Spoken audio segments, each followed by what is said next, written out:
Hey guys, Romie here, so please like, comment, subscribe. Of course, this is my review for The Real Housewives of Atlanta, Season 9, Episode 23, Reunion Part 3. Now, if you just want to see my reaction to the whole rape allegations and how that all came about, that was in like the last minute or two of this review, so just fast forward to whatever time that is. If not, the reunion started off with, now we have the guys here, and it threw me off for a second, because I was trying to figure out where's everyone else, and I realized, oh wow, this is the state of everyone's relationships right now. So Cynthia had Peter, he was there, Kandi's Todd was there, and then Bob. So we started off with Bob, and essentially everyone's looking at Bob like, you ain't ish, and I'm looking at him like, you know you ain't ish. And of course, Andy's like, okay, so explain thyself. Just like, look, it took me seeing that on TV to realize, and also people, you know, going and commenting, for me to really understand how messed up I was and what I was doing was messed up. Which is sad that that's what it took. But, you know, everyone has that one something. So if this is Bob's truly his one something, then I'm great, happy. He's talked about how, you know, he doesn't know how he's going to talk to his kids. So of course he hasn't talked to his kids. And then he said, well, what about Cairo?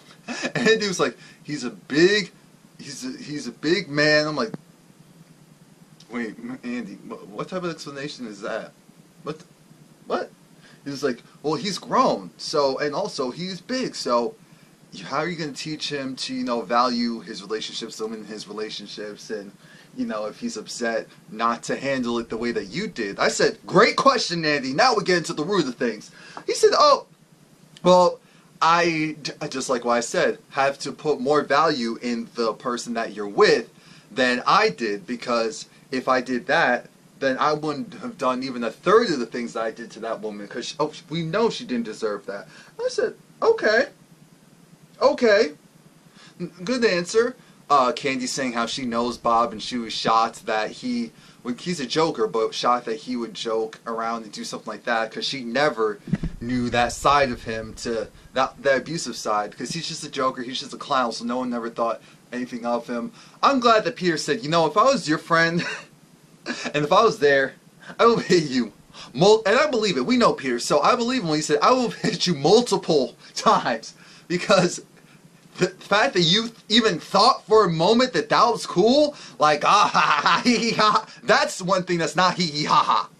Now we move on to Cynthia and her relationship with Peter, and Cynthia just talks and reiterates the fact that she knows that the marriage had to end because she doesn't know how to, you know, be married and be a wife. And Peter said, look, like what we said, Cynthia was a very accomplished woman, like number 1, number 2 supermodel. And when you're in that spot and on that level, and you're used to a different lifestyle and be able to do whatever you want, being married, nah, it's not necessarily for you. There's a lot of restrictions, so I get it. I'm upset about it because I really want it to work. I do love her, and that's that. Peter's dating. He's dating someone incredible. But Peter was also talking about how, you know, some of the people on the other side of that,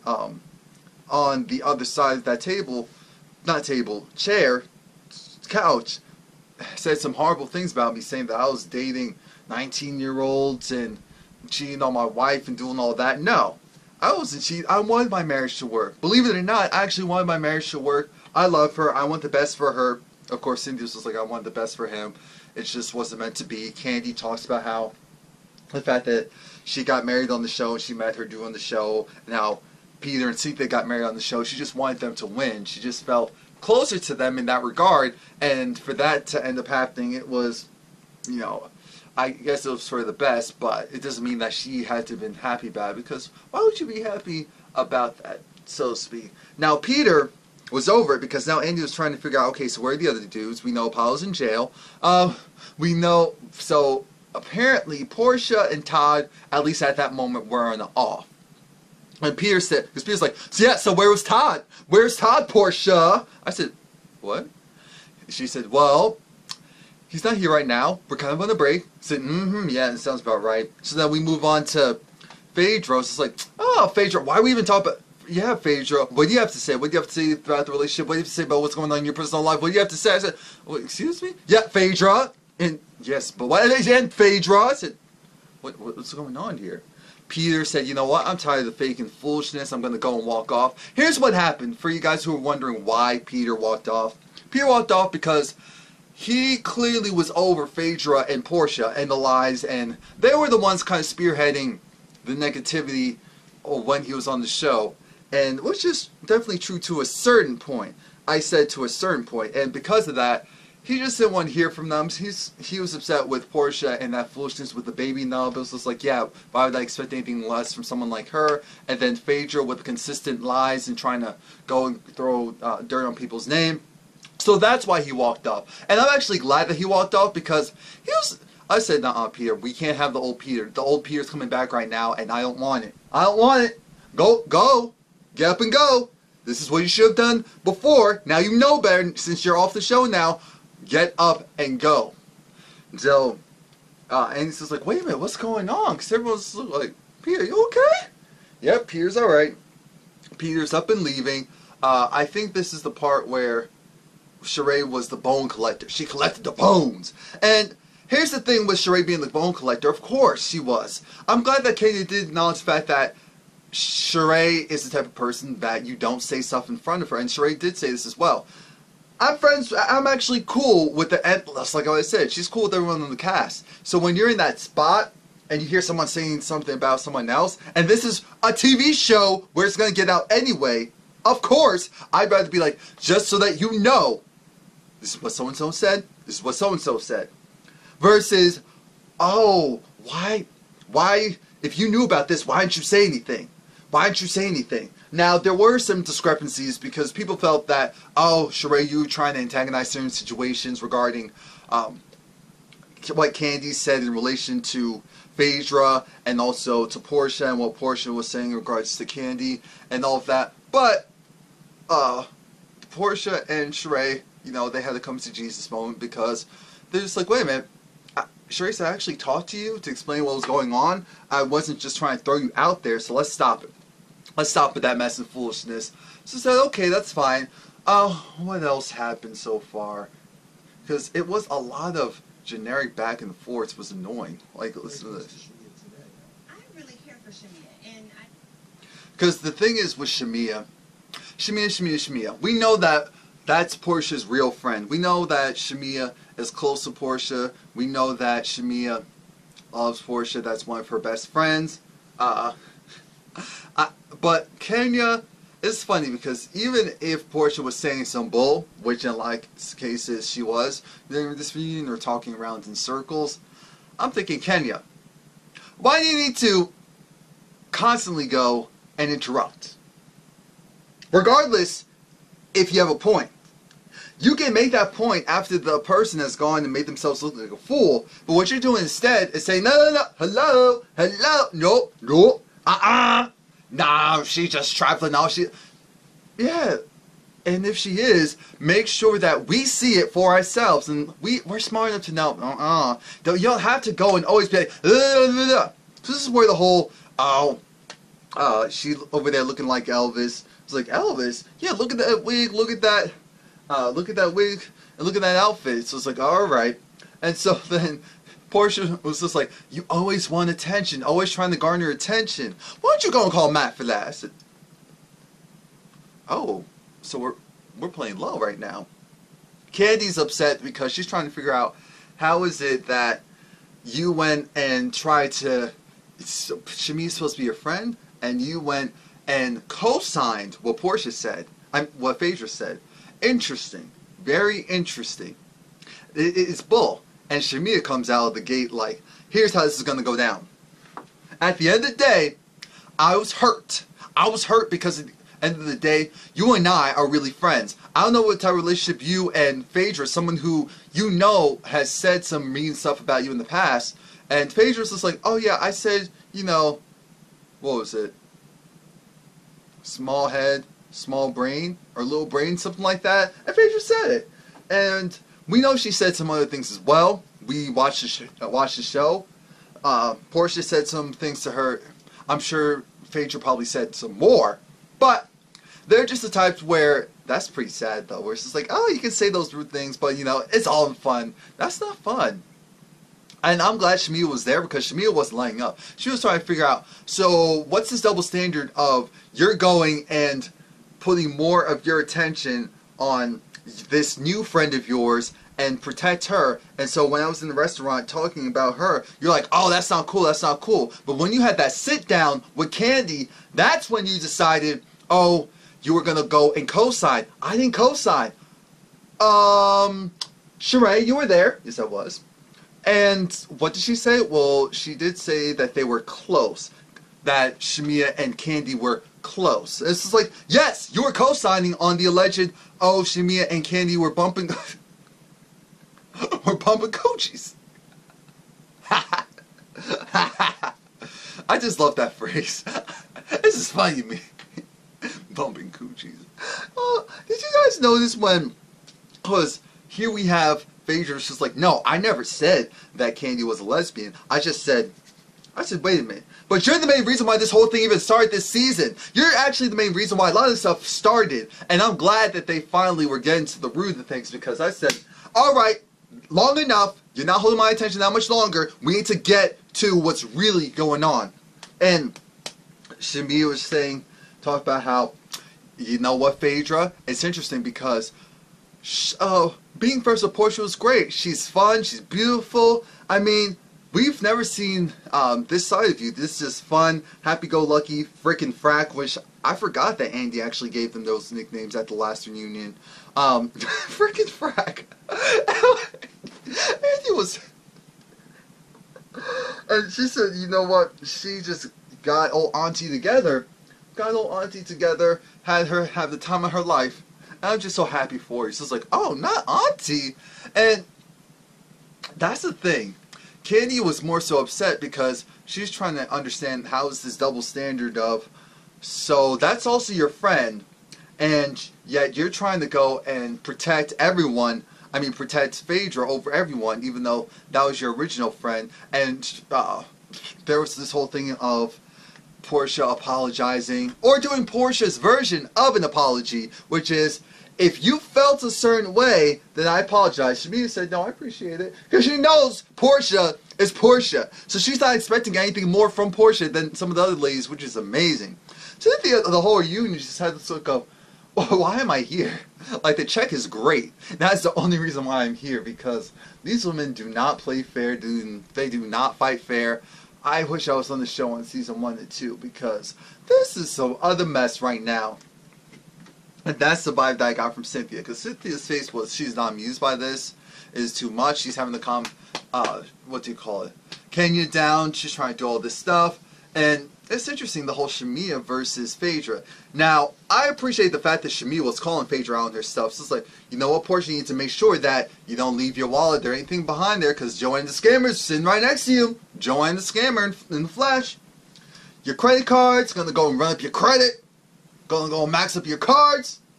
Gonna go and take your identity. Don't do it. Don't do it.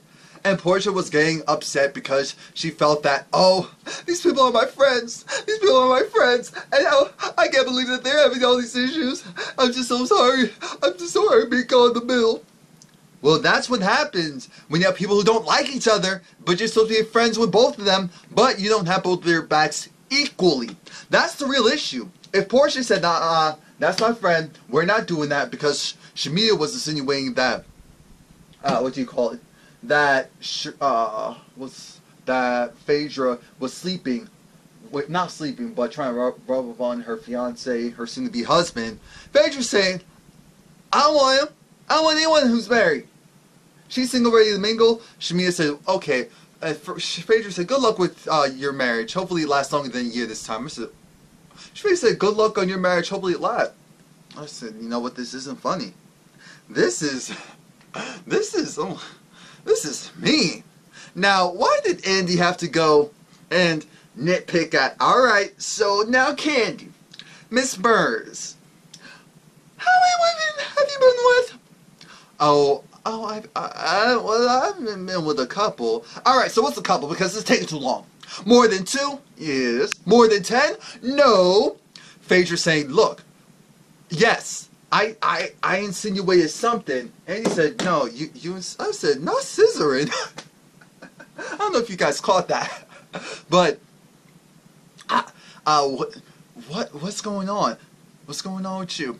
Look, I didn't say that she was in a full-on lesbian relationship, that she was a lesbian, because then you're trying to figure out, why didn't you say anything when they were talking about the whole lesbian talk? Who said that? Who said that? Well, at the end of the day, I never said lesbian. I just must have insinuated something. You insinuated that she was in some type of lesbian relationship, or no, sorry, sexual relationship, because she was like, lesbian means that you're only exclusively with guys. I said, you know what, Phaedra? Phaedra, you are too smart and ignorant at the same time for your own good. You know the deflection queen. The queen of deflecting. I mean, you have to give it to her. The queen of deflecting. Shamia kept looking over there like, look, this woman is tragic. She is trash. I mean, I don't understand why she's wearing those bathing suits when you can see that her navel is a couple of centimeters to the left more so than it used to be. I mean, why you keep going and using Groupon to get those back alley surgeries? I said, you know what? Now this is starting to get draining. Now this is starting to really get draining. But when Andy was trying to figure out how many women that Kenny's been with and how long was it and all that mess, I said enough is enough. Next thing we know, Todd is back out here for the main event. And the main event is that we need to figure out what happened, how did it get so dirty, how did it get so tainted. And they're just trying to see. So Porsha was saying all this mess. They wanted to figure out Porsha going saying, oh, Kandi was trying to drug and rape me. But Porsha herself was trying to go and solicit her services to Kandi and Tom. When I say solicit, I don't mean the prostitution way. I mean put herself out there like, oh, well, you know, I'm drunk and tipsy. My hotel's that way. Are y'all coming or what? And Porsha, even though she acknowledged on the show that, yes, that possibly could have happened, now all of a sudden she's like, no, I don't remember that, so I guess it didn't happen. Or, well, I was drunk, so there it is. I said, wait a minute, that's not an answer. What does that have to do with that? That doesn't make any sense. Because when Andy said, all right, let's get down to the bottom of this, because this is take two, I said, that's right. We've been going around in circles for way too long. Way too long. And here's what really happens. We have this whole entire foolishness of, I love that when Todd, I forgot what Phaedra was saying, but when Todd said, oh, the feds are watching, he was like, the feds are still watching. And of course he meant that to Phaedra. Oh my god. Marvin said the feds are watching. And when we were trying to figure out, so why did you say that? How did you say that? Porsha said, well, you know, I said what I said because I heard this. I'm a journalist. I'm in media, and things that we do is we get tips. And Andy said, you're on Dish Nation. You talk about gossip. Oh, no. Don't. Are you trying to go and diminish my job? He never said no. Did anyone else notice that he never said no? It was just more so like, okay, we're moving on. And so we listen and we get information from multiple sources. We do verify it. We are reporting the news. And I said, you know what? I have to give it to Porsha because she's not wrong. Nowadays, if the news are talking about gossip stuff, then why can't gossip stuff be the news at this point? Is that sad? Yes. Did Andy probably go to school or at least, you know, go in the real field of journalism? And so that's why he's like, now let's not go and fake the funk because people had to go and get communication degrees and spend all this time and prove themselves. So stop playing yourself. That's what Andy was saying. Because I went to a school that was like a liberal arts school, so I took a couple of communication classes. If it wasn't for the whole, you know, I wanted to make money, so up front. So that's why I didn't go that route. But I definitely could have. I could have gotten my minor in that because I got it in marketing. Because could have just taken an extra couple of classes. I mean, it wasn't that difficult. I could have done a couple extra stuff too. Anyway, but Porsha said, I can't talk about that situation that you're referring to because I was sent to cease and desist by that person over there. And so I'm going to, you know, parlay that conversation to Phaedra. Let Phaedra go and tell it to you because she was the one that said that. What? Phaedra? Are you kidding me? Oh, the surprise. Of course she did. That's not a surprise. I knew it. I knew it. Andy had that look of, wait a minute. So you're the one that told this woman over here that Kandi and Todd were planning to rape her because she was saying that, you know, the club incident happened 3 years ago or something like that, the original one, and Candy's trying to bring up the whole rape allegation from a year ago. I said, wait, what? What's with these weird timelines? But since Kandi did send a desist and desist, which we know is true, because Kandi had that look of, I sure did. You damn right I did, lying on me like that. And Kandi had that look of, Phaedra, I knew you weren't ish, but you were, really? Really? So, I'm not surprised. I didn't expect anything less. I mean more, maybe I should say. Please like, comment, subscribe. Let me know what you think.